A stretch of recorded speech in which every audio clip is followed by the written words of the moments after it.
Во ова издание, евакуација на повеќе од 260 борци од фабриката за челик Азовстал во Мариупол. 52 тешко повредени пренесени во болницата во Новоазовск.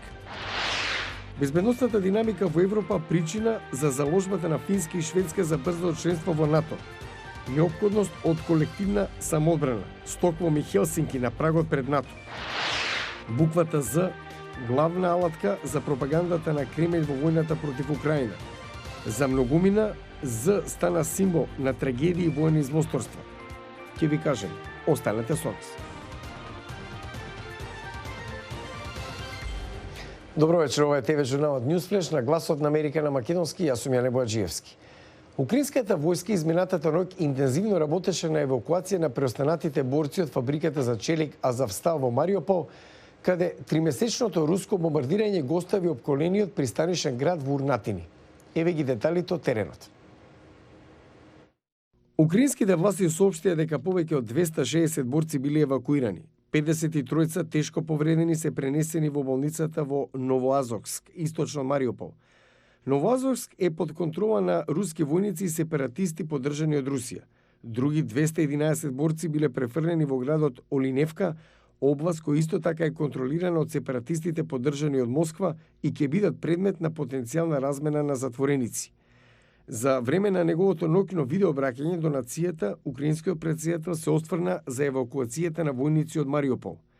Сакам да нагласам, на Украина и се потребни живи украински херои. Ова е нашиот принцип, рече Зеленски.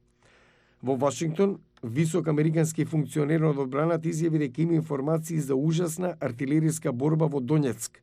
Знаеме дека русите продолжуваат да имаат загуби, рече тој и додаде дека губат опрема и системи секој ден. Западните земји, сојузници со Украина, продолжуваат да испраќаат повеќе оружје до силите на Киев со 10 испораки од 7 земји во изминатите 24 часа. А откако финскиот претседател Нинистро и премиерката Марин ја објави кандидатурата за членство во НАТО во Хелсинки, се очекува и Шведска да побара влез во алијансата. Двете земји велат дека руската неиспровоцирана инвазија на Украина ја променила безбедносната динамика во Европа. Хери Риджвел известува од Хелсинки.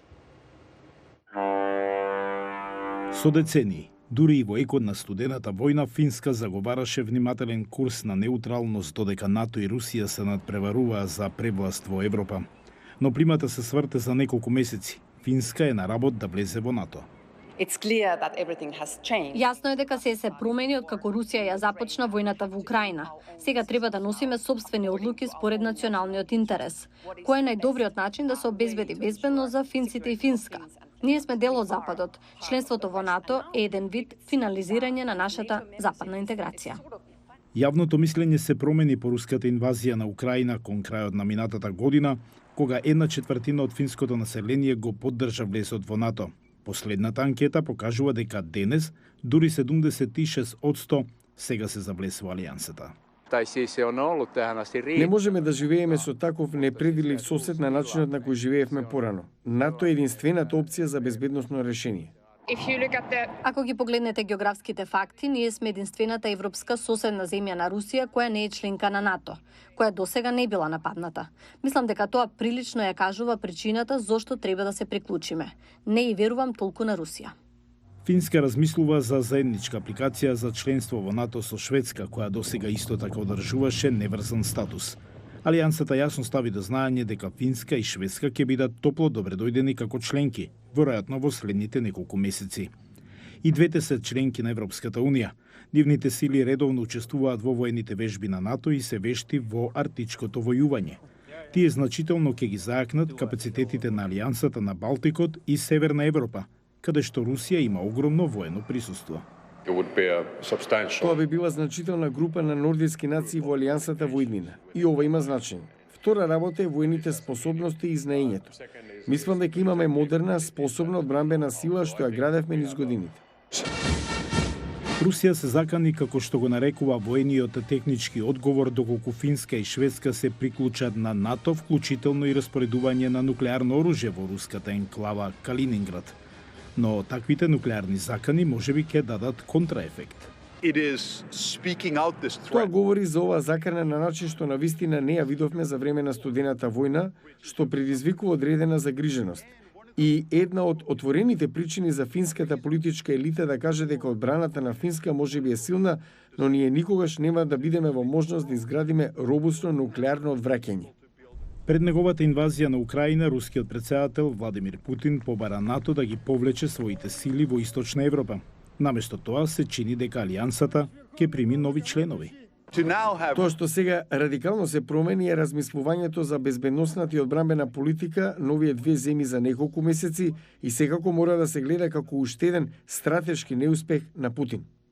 За Финска и Шведска, членството во НАТО би представувало морска промена во нејзината стратешка перспектива.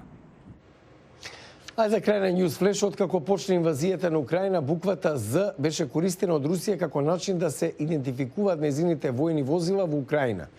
Но оваа буква сега стана символ за пропаганда во Русија и во Украина.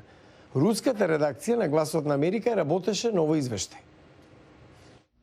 Се појавува на социјалните мрежи за време на патриотски концерти во Русија, на собери за поддршка на војната, дури и на облека и автомобили. Буквата З стана главна алатка во пропагандата на Кремљ во војната против Украина. I think symbols play complex roles in politics, and one of the most important of those roles is Мислам дека символите играат сложени улоги во политиката. Една од најважните такви улоги е да се поттикнат емоциите за специфични наративи што Кремљ и другите политички лидери сакаат да ги расшират. Во овој случај символот З има за цел да предизвика чувство кој граѓаните на патриотизам и лојалност. Буквите З и В прв пат беа видени на руски тенкови во близина на Украина денови пред инвазијата, но не беше кажана официјална причина во тоа време зошто тие беа таму. Едно од најчестите објаснувања ги поврзуваше буквите со воениот дистрикт на тенковите, дека буквата З го означува западот, а буквата В истокот. Но во првите денови на војната, Министерството за одбрана на Русија рече дека буквата З значи за победа. Од тогаш руските власти почнаа да ја користат како пропагандна алатка. Типографика имеет дело с динамичностью этих знаков, символов и букв. Типографијата се занимава со динамиката на овие символи, букви и бројки. Во кирилицата, која е порелевантна за русите, речиси нема динамични символи, но во латинската азбука има 3 многу динамични букви – Л, В и З. Лесно се пишуваат и се екстремно динамични. Промовирање на буквата З, велат експертите, исто така е обид да се создаде национално единство. first and foremost aimed at the Прво и Russian. основно ова е наменето за рускиот народ, бидејќи најважно за Кремљ не е да се мобилизира поддршката за инвазијата, туку да се ослабне опозицијата. Експертите велат дека изборот на овој символ од страна на Русија е избрзан и неодговорен, поради неговата сличност со нацистичкиот кукест крст. Од тука за противниците на војната во Русија и секаде, буквата З стана символ за руската агресија, наместо символ за единство на русите. Ова е неонацистички символ, многу злобно, многу страшно. Нацисти, предпоставувам, тоа е прво нешто што ми доаѓа на памет. Ме потсетува на председателот на Украина Зеленски. Тој прави фантастична работа, прекрасен е. И се надевам дека на тоа ги потсетува и граѓаните на Русија. За многумина, буквата З стана символ на трагедија и воени злосторства. Францускиот режисер Мишел Хазанавичус, чија комедија со наслов З го отвори Канскиот филмски фестивал годинава, мораше да го промени името на филмот за да избегне каква била поврзаност со руската инвазија на Украина. И русите кои се против војната не сакаат да бидат поврзани со овој символ. Бендовите DDT и B2 одбија да изведуваат на сцени со банери на кои стои буквата З. Го гледате News Flash, јас сум Јане Бојаджиевски од Вашингтон. За повеќе информации појдете на glaснaamerika.com. Следете не преку социјалните медиуми. Пријатна вечер. Се гледаме утре.